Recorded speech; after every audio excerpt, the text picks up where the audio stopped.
그러므로 주 야훼의 말씀이니라. 내가 나의 삶을 두고 맹세하노니 그가 내 맹세를 업신이 여기고 내 언약을 배반하였은즉 내가 그 죄를 그 머리에 돌리되, 그 주 야훼께서 이같이 말씀하시되 내가 백향목 꼭대기에서 높은 가지를 꺾어다가 심으리라.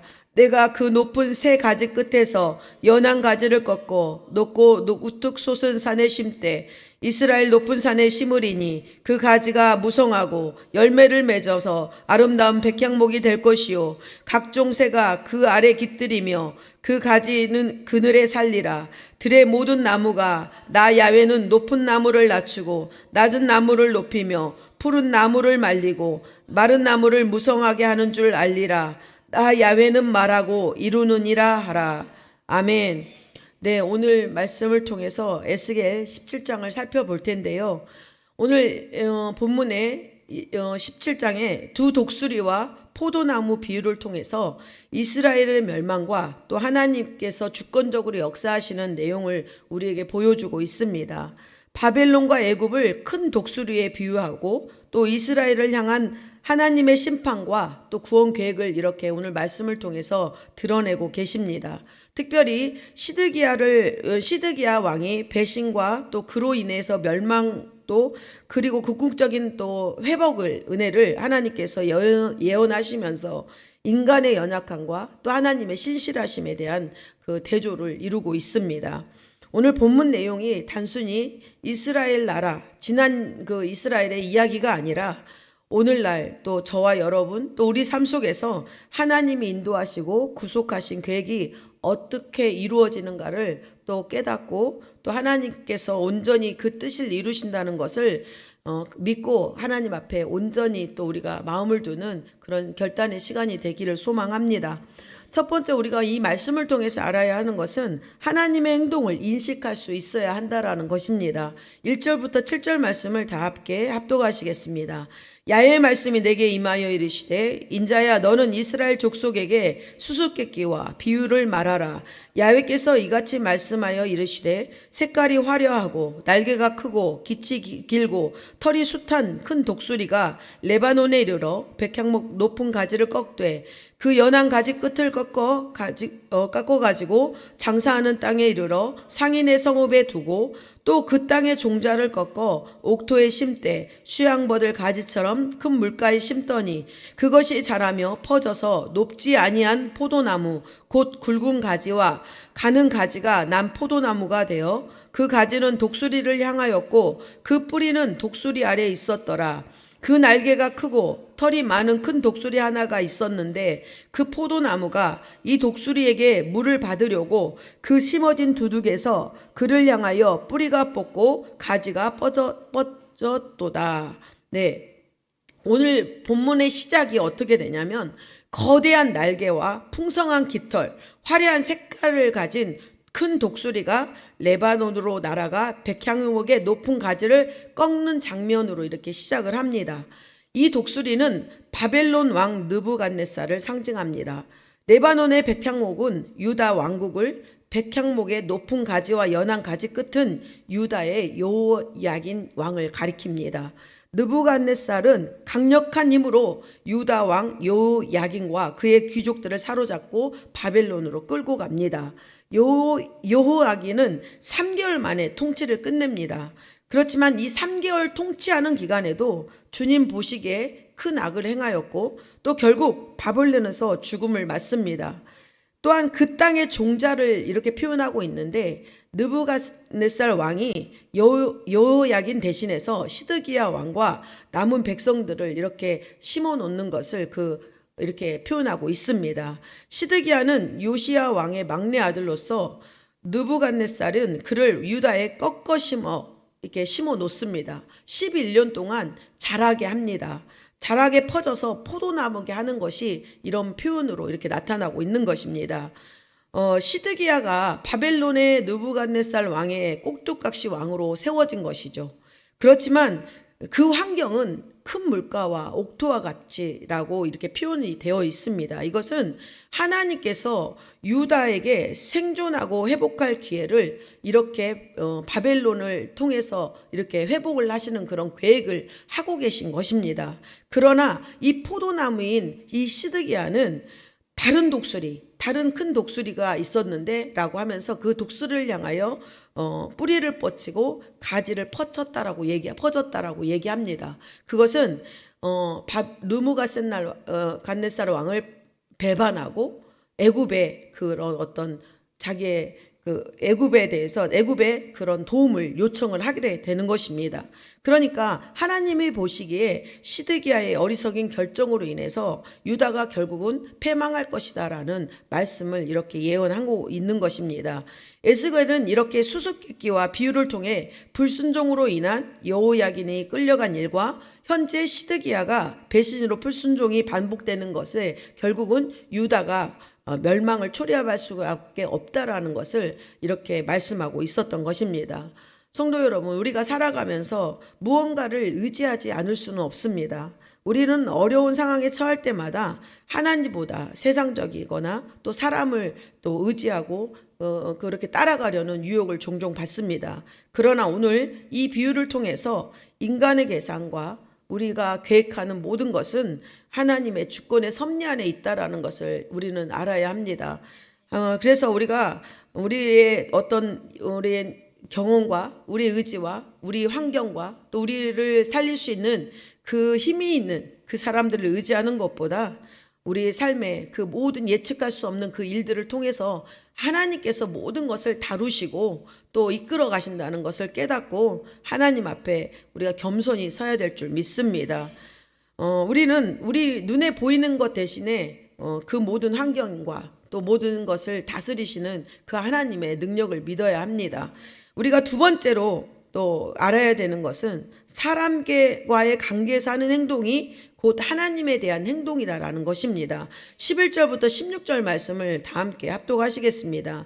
야훼 말씀이 또 내게 임하여 이르시되 너는 반역하는 족속에게 묻기를 너희가 이 비유를 깨닫지 못하겠느냐 하고 그들에게 말하기를 바벨론 왕이 예루살렘에 이르러 왕과 고관을 사로잡아 바벨론 자기에게로 끌고 가고 그 왕족 중에서 하나를 택하여 언약을 세우고 그에게 맹세하게 하고 또 그 땅에 능한 자들을 옮겨갔나니 이는 나라를 낮추어 스스로 서지 못하고 그 언약을 지켜야 능히 서게 하려 하였음이거늘 그가 사절을 애굽에 보내 말과 군대를 구함으로 바벨론 왕을 배반하였으니 형통하겠느냐 이런 일을 행한 자가 피하겠느냐 언약을 배반하고야 피하겠느냐 주 야훼의 말씀이니라 내가 나의 삶을 두고 맹세하노니 바벨론 왕이 그를 왕으로 세웠거늘 그가 맹세를 저버리고 언약을 배반하였은즉 그 왕이 거주하는 곳 바벨론에서 왕과 함께 있다가 죽을 것이라. 네.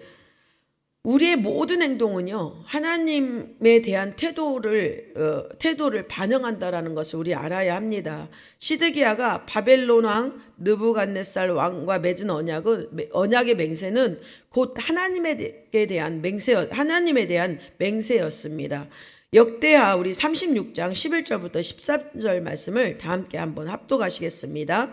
시드기야가 왕위에 오를 때에 나이가 21세라 예루살렘에서 11년 동안 다스리며 그의 하나님 야훼 보시기에 악을 행하고 선지자 예레미야가 야훼의 말씀으로 일러도 그 앞에서 겸손하지 아니하였으며 또한 느부갓네살 왕이 그의 하나님을 가리켜 맹세하였으나 그가 왕을 배반하고 목을 곧게 하며 마음을 완악하게 하여 이스라엘 하나님 야훼께로 돌아오지 아니하였고 네 이렇게 말씀하고 있는데 느부갓네살은 시드기야와 종주관계 또 봉신 조약을 맺고 조약을 준수하는 맹세를 이렇게 했습니다.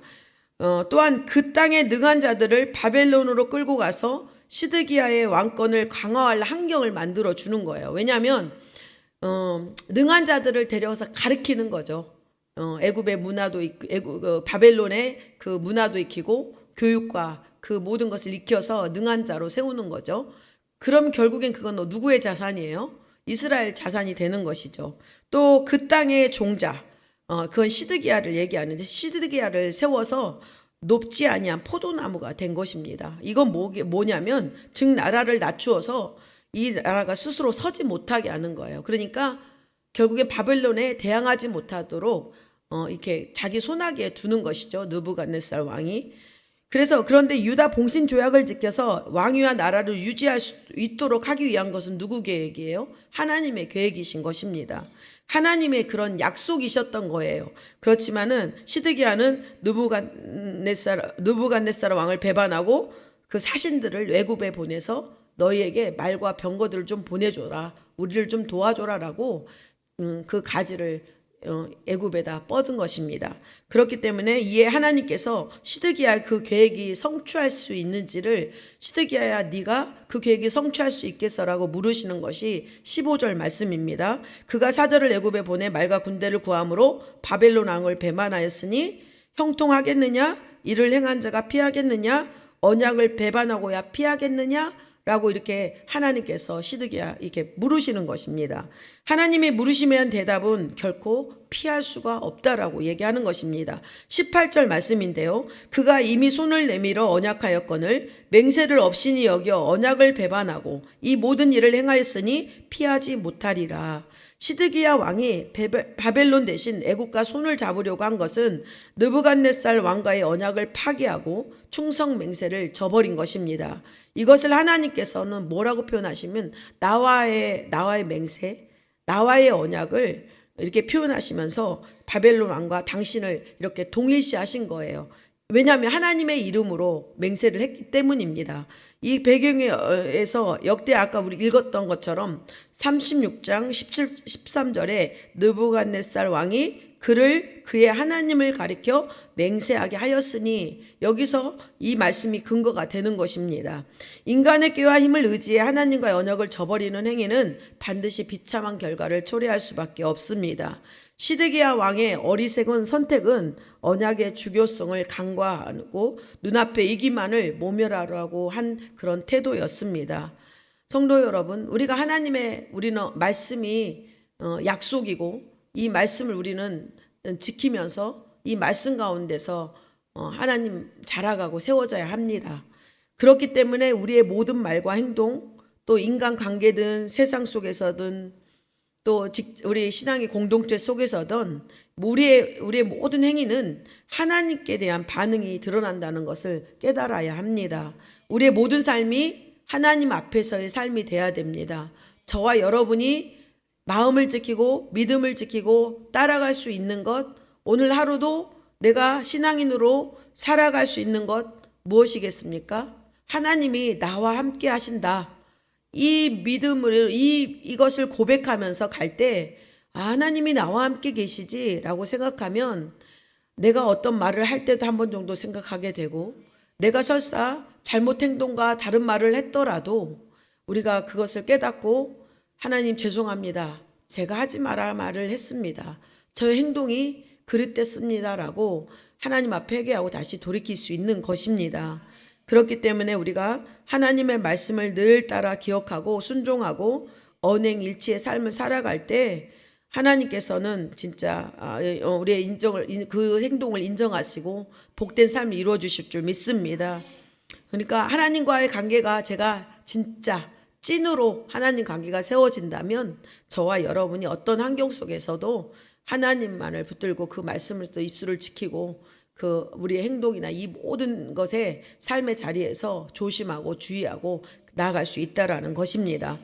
마지막으로 세 번째는 온 세상의 통치자로서 하나님의 역사를 우리는 볼 수 있어야 합니다. 22절부터 24절입니다. 같이 합독하시겠습니다. 주 야훼께서 이같이 말씀하시되 내가 백향목 꼭대기에서 높은 가지를 꺾어다가 심으리라.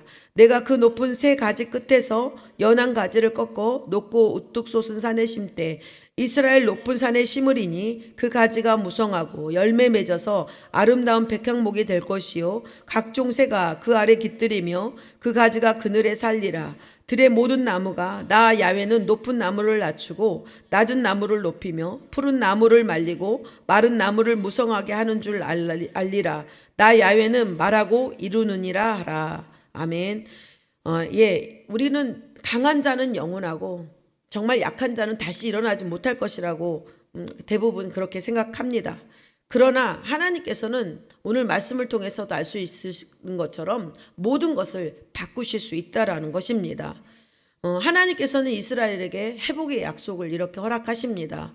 백향목 꼭대기 연한 가지를 꺾어 이스라엘의 높은 산에 심겠다고 하십니다.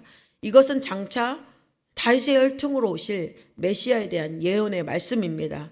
하나님은 사람을 통해 일하시지만 결국엔 당신의 주권으로 우리 개인이든 어떤 세상의 나라든 이렇게 이끌어 가신다라는 것입니다.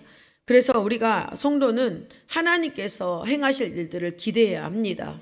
하나님이 어떻게 이루실 것을 이 어려운 환경 가운데 우리는 죽어라 하는 환경 같지만은 이 환경을 통해서도 하나님께서 무엇인가를 하신다는 것을 기대하고 그 하나님의 손이 일하심을 믿어야 될 줄 믿습니다. 하나님은 높은 나무를 낮추시고 낮은 나무를 높이시며 푸른 나무를 말리고 마른 나무를 무성하게 하십니다.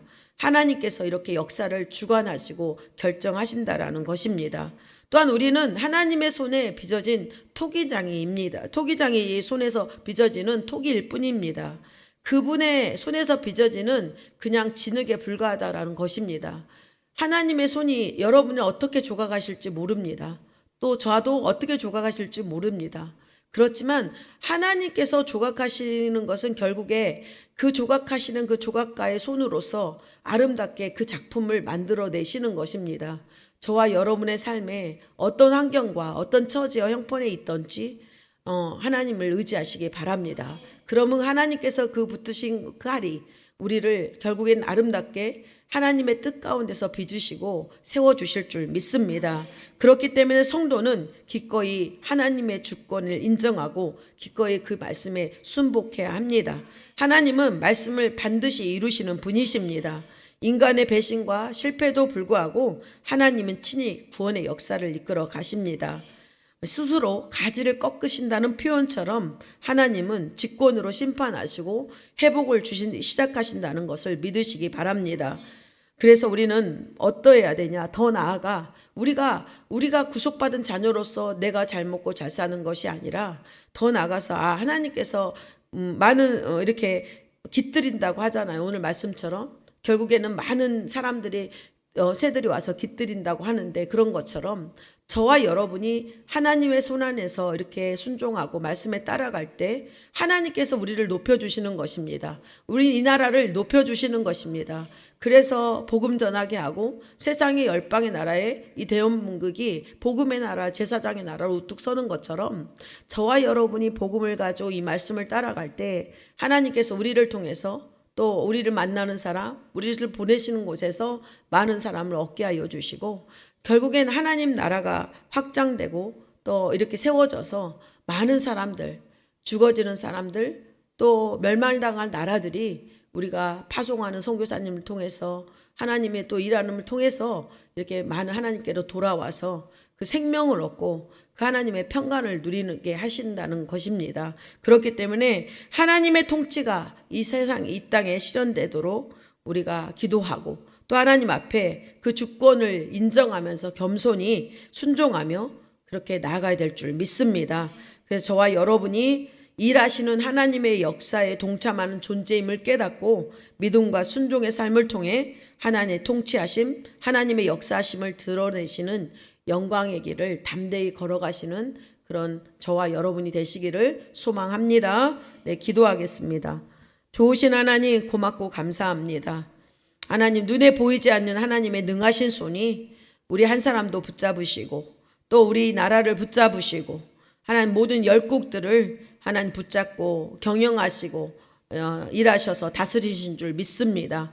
그 하나님의 역사가 이 모든 주권 안에서 이루어짐을 깨닫고 하나 오직 주님을 신뢰하고 주님을 기대하고 의지하고 따라가는 우리의 삶이 되게 하여 주시옵소서.